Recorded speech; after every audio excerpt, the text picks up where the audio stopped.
that Bhagwan Rajneesh, he is Almighty God. Let's put this Bhagwan Rajneesh to the rest of Surah Ikhlas. The first is, Qul huwa Allahu ahad. Say He is Allah, the one and only. Was Bhagwan Rajneesh one and only? There are several people who have claimed divinity, and especially from our country, India, there are thousands who have claimed divinity. So He's not one and only. But someone might say He's unique, He's one and only. The second test is Allahu Samad. Allah, the absolute, the eternal. Was Bhagwan Rajneesh absolute and eternal? We know from his biography that he was suffering from asthma, from chronic backache, from diabetes mellitus. Imagine Almighty God suffering from asthma, from chronic backache, from diabetes mellitus. The third test is Lam Yalid Walam Yulad. He begets not, nor is he begotten. We know Bhagwan Rajneesh, he was born in the state of Madhya Pradesh. He had a mother and he had a father. And later on, he goes to USA, and in the state of Oregon, he starts his village called as Rajneshpuram. And if you go, and he takes thousands of Americans for a ride. Later on, the American government, they imprisoned Bhagwan Rajneesh, and Bhagwan Rajneesh was saying that the American government, they were slow poisoning him. Imagine Almighty God being slow poisoned.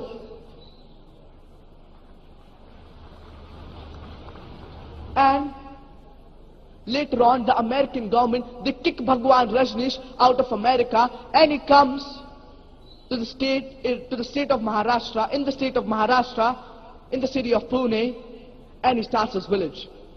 And if you go on his tomb, on his samadhi, it is mentioned, Osho, never born, never died, but visited the earth from the 11th of December 1931 to the 19th of January 1990. They forgot to mention on the tomb that he was not granted visas to 21 different countries of the world. Imagine Almighty God requiring visas to travel to different countries of the world. And the Archbishop of Greece said that if you do not throw Rajneesh out of the country, we shall burn his house as well as the house of his disciples. And the last test is so stringent that it does not befit anyone but the only true Almighty God. The moment you can compare God to anything in this world, He is not God. وَلَمْ يَكُلْ لَهُ كُفُوًا أَحَدٌ. We know Bhagwan Rajneesh. He had 2 eyes, 2 ears, a nose, and he had a white beard. And he wore a white robe. The moment you can compare God to anything in this world, He is not God. وَلَمْ يَكُلْ لَهُ كُفُوًا أَحَدٌ. Many people say that, you know, Almighty God, He's 1,000 times stronger than Arnold Schwarzenegger. You might be knowing the person, Arnold Schwarzenegger, the person who won the title Mr. Universe, the strongest man in the world, the strongest man in the universe. The moment you can compare God to anything in this world, He is not God.